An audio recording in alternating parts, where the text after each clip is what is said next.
Hello guys, welcome to code Corpin. So आज हम cover करेंगे class 10th ICSC computer science का एक नया टॉपिक लूप्स। सो लूप्स हमारे पास तीन तरीके के होते हैं: फॉर लूप्स, वाइल लूप्स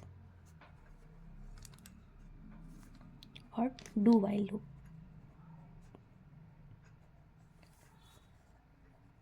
सो इस वीडियो में हम केवल फॉर लूप्स को कवर करेंगे। जब हमारे फॉर लूप्स के कॉन्सेप्ट क्लियर हो जाएंगे तो हम सीख सकते हैं कि किस तरीके से पैटर्न वाले प्रोग्राम बनाए जाते हैं, क्योंकि क्लास 10th में आईसीएससी में पैटर्न के प्रोग्राम्स आते ही हैं, तो वो हमें जानना बहुत ज़रूरी है। तो पहले हम देखते हैं कि बेसिक सिंटेक्स क्या होता है फॉर लूप का।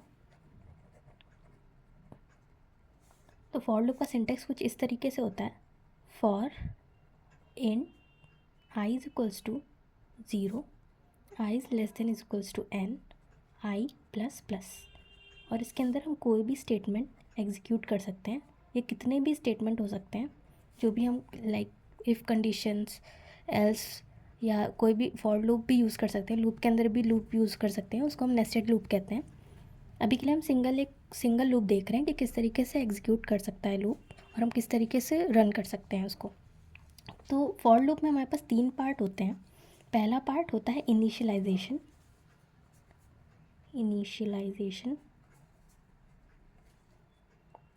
सेकेंड पार्ट रिप्रेजेंट करता है हमारी कंडीशन को। ये बताता है कि कंडीशन हमारी जब ट्रू रहेगी, ट्रू का मतलब है जब ये कंडीशन एग्जीक्यूट होने लायक होगी, जैसे कि ये कंडीशन ट्रू हो रही है। अगर ये कंडीशन सही है तो ही हमारा लूप के अंदर के स्टेटमेंट रन करेगा, वरना वो एग्जीक्यूट नहीं करेगा। और ये जो हमारा थर्ड पार्ट है, ये रिप्रेजेंट करता है इंक्रीमेंट। यहाँ पर हम डिक्रीमेंट भी दे सकते हैं, मगर उसके मुताबिक हमको यहाँ पर चेंज भी करना पड़ेगा। तो अभी के लिए हम देखते हैं कि फॉर लूप हम यूज़ कब करते हैं। अब हमें कोई भी चीज़ बार बार एग्जीक्यूट करनी है, जैसे कि हमें अपना नाम या फिर कोई टू का टेबल या फिर कोई भी चीज़ जो हमको सेम चीज़ बार बार एग्जीक्यूट करनी होती है, तब हम फॉर लूप का यूज़ करते हैं। और फॉर लूप तभी यूज़ करते हैं जब हमें पता होता है कि हमको इतनी ही बार ये चीज़ प्रिंट करनी है, तभी हम फॉर लूप का यूज़ करते हैं। जब हमको नंबर ऑफ़ आइट्रेशंस पता होंगे कि हमको इतनी बार वो चीज़ एग्जीक्यूट करनी है। अगर हमें नहीं पता है कि कितनी बार वो चीज़ एग्जीक्यूट करते हैं, तब हम वहाँ पर वाइल लूप का यूज़ करते हैं। और डू वाइल लूप वो होता है जो एक बार तो एग्जीक्यूट होगा ही होगा, चाहे उसकी कंडीशन ट्रू हो या फॉल्स हो। तो अभी के लिए हम फॉर लूप का देखते हैं एक एग्जाम्पल। सो फॉर लूप का एक एग्जाम्पल देखते हैं। तो फॉर लूप का एग्जाम्पल ये हो सकता है कि जैसे यूज़र से हमने इनपुट करवाया कि वो कितनी बार हेलो वर्ल्ड को प्रिंट करना चाहता है, और उसने नंबर ऑफ़ आइट्रेशंस दिए 5, कि हमको 5 times hello word use print करना है। और उसके साथ साथ हमको ये भी बताओ कि कौन सा प्रिंट हुआ है, मतलब पहला वाला प्रिंट हुआ है कि दूसरा वाला प्रिंट हुआ है। तो इस तरीके से हमको प्रिंट करना है, मतलब कुछ इस तरीके से कि हेलो वर्ल्ड, और यहाँ पर 1 2 3 4 5 इस तरीके से। तो अभी हम इसका सिंटेक्स लिखते हैं: for int i is equals to 1, i is less than, यहाँ पर हम n भी लिख सकते हैं अगर हमने यूज़र से इनपुट लिया है, ठीक है। और अगर हमने यूज़र से इनपुट नहीं लिया है, अभी के लिए हम यहाँ पर 5 लिख देते हैं, आई प्लस प्लस। यहाँ पर n भी लिख सकते थे हम लोग, n मतलब यूज़र से इनपुट लिया है। और यहाँ पर हमको प्रिंट करना है system dot out dot println hello world. उसके साथ हम आई भी प्रिंट कर रहे हैं ताकि हमें पता चले कि ये कौन सा आइट्रेशन है, ये कौन सा आइट्रेशन प्रिंट हुआ है। तो ये हमारा सिंटेक्स है, और ये जब हम रन करेंगे तो ये हमारा एग्जीक्यूट करेगा कि hello world 1, hello world 2, hello world 3, hello world 4, hello world 5। ये 5 तक ही एग्जीक्यूट करेगा, क्योंकि हमने यहाँ पर कंडीशन साफ लिखी हुई है कि जब तक वो लेस देन या इक्वल टू उस 5 के रहे, 5 मतलब n यहाँ पर हमने लिया हुआ है, इक्वल टू 5 के रहे, तब तक ही ये अंदर का स्टेटमेंट रन हो। तो इसको हम ड्राई रन करके देखते हैं।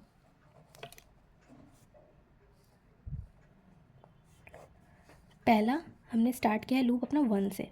यहाँ पर हमने 0 से स्टार्ट किया था, लेकिन ऐसा कुछ नहीं है, हमको जहाँ से भी स्टार्ट करना हो हम स्टार्ट कर सकते हैं, मगर उसके मुताबिक हमारा आउटपुट जो भी होता है उसके मुताबिक ही हम यहाँ पर लिखते हैं।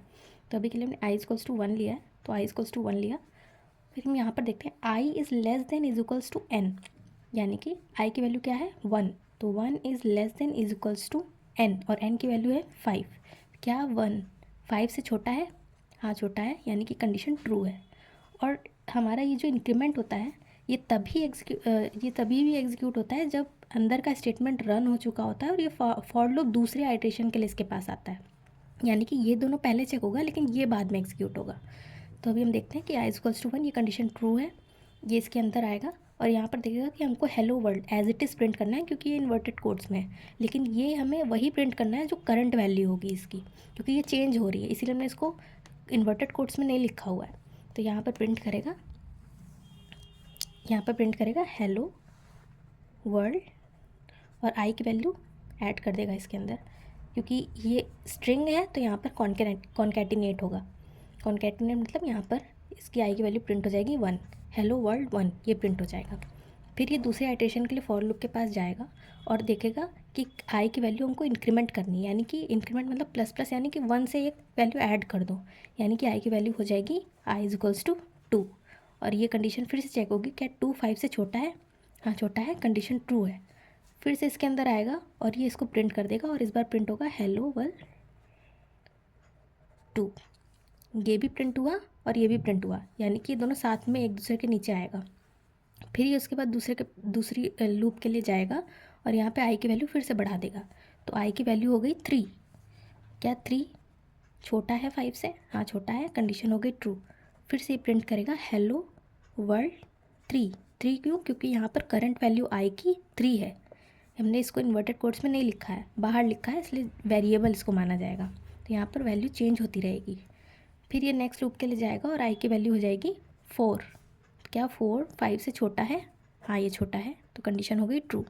और अब प्रिंट होगा हेलो वर्ल्ड 4।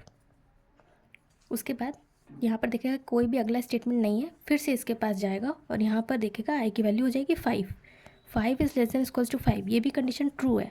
क्यों? क्योंकि यहाँ पर ये लेस तो नहीं है 5 से, लेकिन इक्वल है 5 के, तो यहाँ पर कंडीशन ट्रू हुई। अंदर आया लूप के और यहाँ पर प्रिंट कर देगा हेलो वर्ल्ड 5। फिर से नेक्स्ट आइट्रेशन के लिए ऊपर जाएगा और कर देगा आई की वैल्यू को 6। क्या 6 छोटा या इक्वल है 5 के?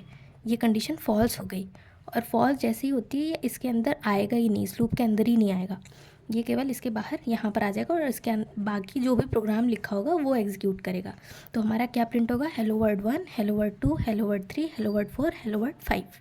तो ये हमारा ड्राई रन था फॉर लूप का। इसके बाद हम देखेंगे कि किस तरीके से पैटर्न वाले प्रोग्राम्स को हम कर सकते हैं, क्योंकि उसमें फॉर लूप का सबसे ज़्यादा यूज़ होता है और उसमें हम नेस्टेड फॉर लूप्स का यूज़ करते हैं। नेस्टेड फॉर लूप्स वो होते हैं जब हम फॉर लूप के अंदर भी और फॉर लूप्स लगाते हैं, तो उसको हम कहते हैं nested for loops. Class 10th में ICSE बोर्ड में पैटर्न का प्रोग्राम ज़रूर पूछा जाता है, तो नेक्स्ट वीडियो जो हमारी आएगी वो पैटर्न पे होगी, सो प्लीज़ उसको देखना ना भूलें। Thank you.